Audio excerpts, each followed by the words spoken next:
हाय, मी संदीप काळे.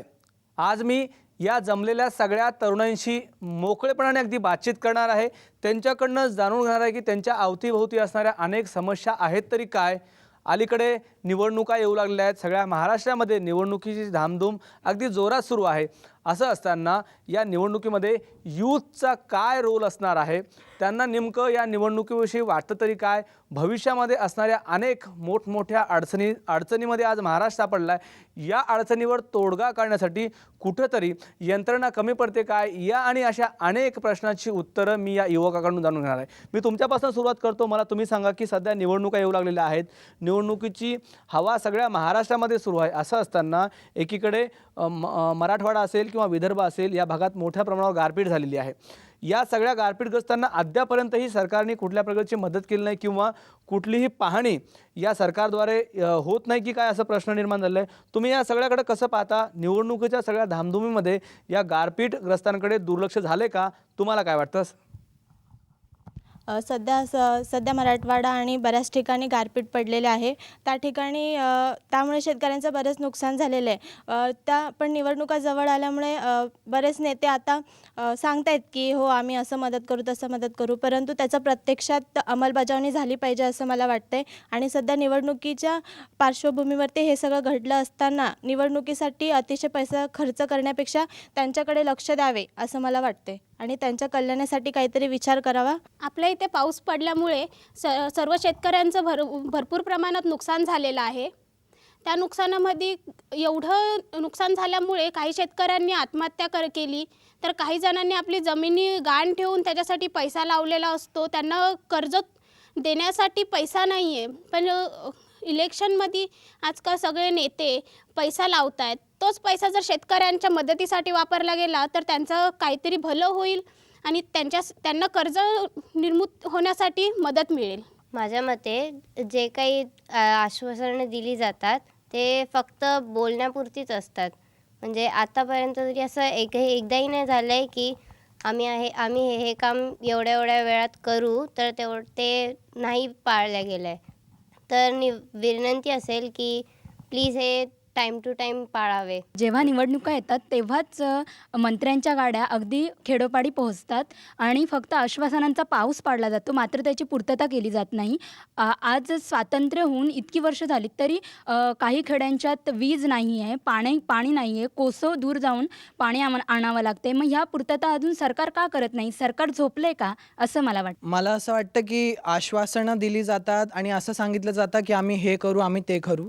तिथे जाऊन त्यांचा न्यूज कव्हर केला जातो, त्यांची इंटरव्ह्यू घेतली जाते, त्यांना विचारलं जातं की त्यांच्या मनात सध्या काय चालू आहे, कोणत्या परिस्थितीने ते जात आहेत. पण त्यांना असं विचारलं जात नाही की सध्या तुमच्या घरी काय आहे, तुमचं किती नुकसान झालं आहे आणि तुम्हाला आमच्याकडून काय मदत पाहिजे का. आणि अशी मदत करू शकतात म्हणजे मदत केली जाऊ शकते इतपत पैसा आहे गव्हर्मेंटकडे. कारण ज्या पद्धतीने आपण टॅक्सेस भरतो, वेळेवर जे काही करतो, त्यामुळे तो साठा असतो ज्याच्यामुळे जरा का होईना मदत केली जाऊ शकते त्या शेतकऱ्यांना आणि त्या पीडितांना. पण तसं कधीच काही होत नाही आणि त्यांचं फक्त न्यूज कव्हर केलं जातं आणि 2 शब्द त्यांना आश्वासनाचे प्रोत्साहनाचे दिले जातात आणि त्यानंतर त्यांच्याकडे पुन्हा एकदा दुर्लक्ष केलं जातं आणि त्यांना काहीच म्हणजे मदत होत नाही. पुन्हा जाऊन जर तुम्ही बघितलं तर त्याच यातनेने ते लोक जात असतात आणि त्यांच्याकडे पूर्णपणे दुर्लक्ष केलं जातं असं मला वाटतं. सद्यस्थितीमध्ये जर पाहिलं तर आज महाराष्ट्रामध्ये अत्यंत बिकट परिस्थिती पाहावयास मिळते. मोठ्यांच्या घरांच्या रुष्ट झालेल्या आहेत आणि असंख्य जी काही सामान्यातला सामान्य वर्ग होता तो अत्यंत बिकट परिस्थितीमध्ये जीवन जगत असताना पाहावयास मिळतं. बऱ्याचशा आपण वृत्तपत्रामध्ये किंवा बऱ्याचशा व्यक्तींच्याकडून माहिती प्राप्त केल्यानंतर असं दिसून येतं की कोणाचं घर कोसळलेलं आहे, कोणाच्या घराची छतावरची पत्रं राहिलेली नाहीत. अशा बिकट परिस्थितीमध्ये सामान्यातला सामान्य व्यक्ती कुठला पर्याय न निवडता आत्महत्येकडे वळत असताना दिसून येतं. दुसरी गोष्ट जर पाहिली तर शासनाच्या बऱ्याचशा योजना आहेत, त्या योजनांच्या परिपूर्णपणे योजना या थेट शेतकऱ्यापर्यंत न पोहोचता त्या योजनांचा बराचसा जो काही वाटा आहे तो मध्यम वर्ग त्याचा लाभ घेताना पाहावयास मिळतो. म्हणून जो काही सामान्यातला सामान्य वर्ग आहे या योजनांपासून वंचित होताना आपल्याला दिसून येतो. शिक्षण व्यवस्थेबद्दल बोलायचं म्हटलं आता तर सर्व व्यवस्थित झालं. फक्त जे आता आपण बघतो 10वी 12वी किंवा TY ह्यामध्ये फक्त बोर्ड आहे, पण 1ली ते 8वीपर्यंत डायरेक्ट मुलांना ढकललं जातं. ढकललं जातं म्हणजे त्यांना काही शिकायला मिळत नाही. सर जे असतात ते फक्त बसलेले असतात, काही शिकवत नाही. कारण त्यांना मुलांनाही माहिती आहे की आम्ही अभ्यास केला नाही केला तरी आम्ही 8वीपर्यंत पास होणार आहे. पण असं न करता जर त्यांना सक्तीचं शिक्षण दिलं तर त्यांना पुढे जाऊन कुठेतरी करिअर त्यांचं घडवण्यामध्ये त्यांना त्याचं भरपूर मदत होईल. आणि नंतर पुढे जर 8वी नंतर तो 9वीला जातो, 9वी नंतर त्याला जे विषय येतात त्या विषयाबद्दल त्याला आधीच माहिती नाही, तर नंतर तो अभ्यास तरी काय करणार आहे.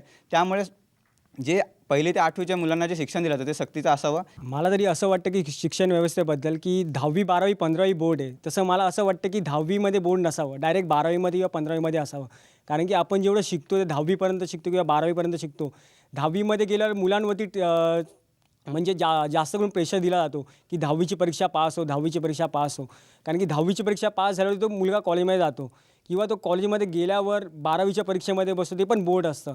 मला तरी असं वाटतं की 10वीमध्ये बोर्ड नसावं, डायरेक्ट 12वीमध्ये असावं. मुलींवर जे बलात्कार अत्याचार होत आहेत ते आज खूप वाढलेले आहेत. आपण म्हणतो की नाही आज मुलगी सुरक्षित आहे, आज कोणीही महिला बाहेर पडते ती पण आपण म्हणतो की नाही सुरक्षित आहे, पण त्याच्या मागे आपण बघायला गेलो तर महिलांना आणि मुलींना जराही सुरक्षितता नाही आहे.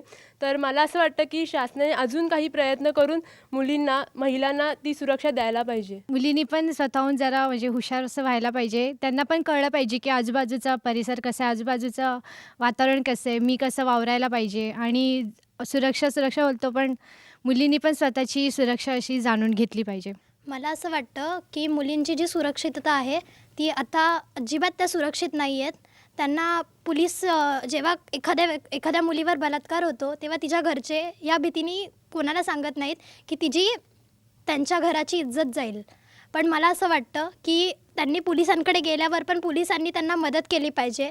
त्यांना मदत केली पाहिजे की त्यांची सुरक्षितता वाढवली पाहिजे, ना की दुसऱ्यांकडनं कोणाकडनं पैसे घेऊन त्यांची केस बंद केली पाहिजे.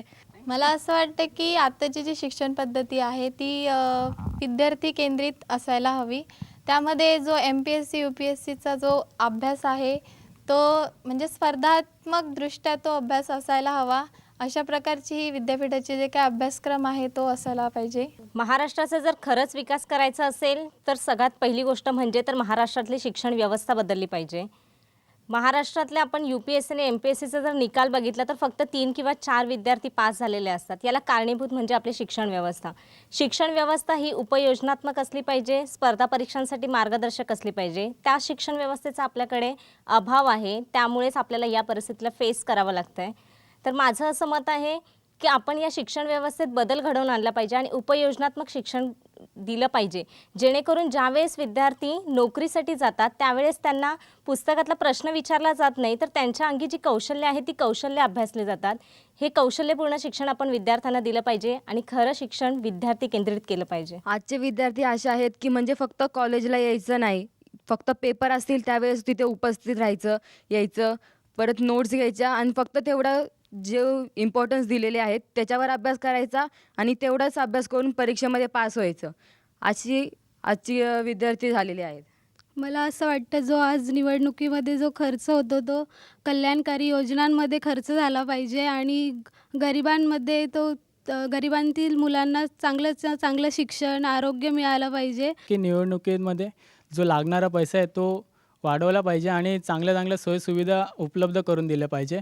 लोकांना आज गैरसोय होत आहेत, त्यांचा पण विचार केला पाहिजे लोकांचा आणि चांगल्या पद्धतीने शहरीकरण करण्यात यावं आणि लोकांना कुठंतरी चांगल्या पद्धतीने बघण्यात यावं, असं माझं तर मत आहे.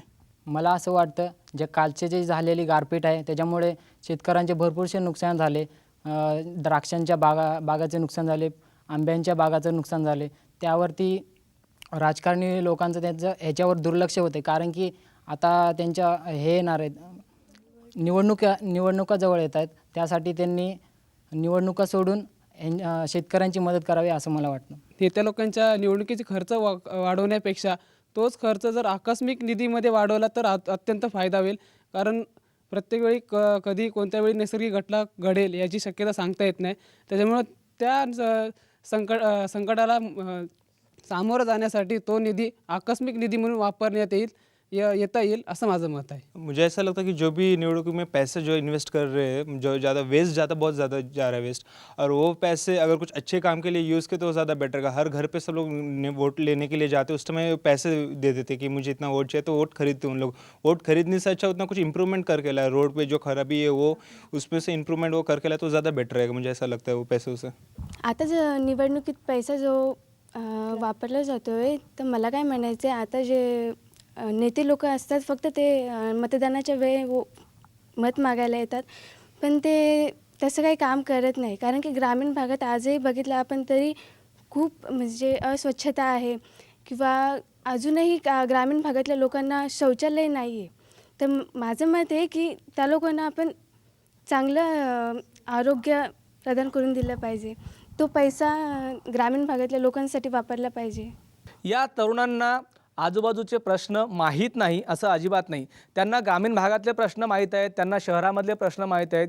यंत्रणा कशा पद्धतीनं राबते आणि यंत्रणेनं कशा पद्धतीनं राबायला पाहिजे या सगळ्या गोष्टी या तरुणाईला अतिशय बारकाईने माहीत आहेत.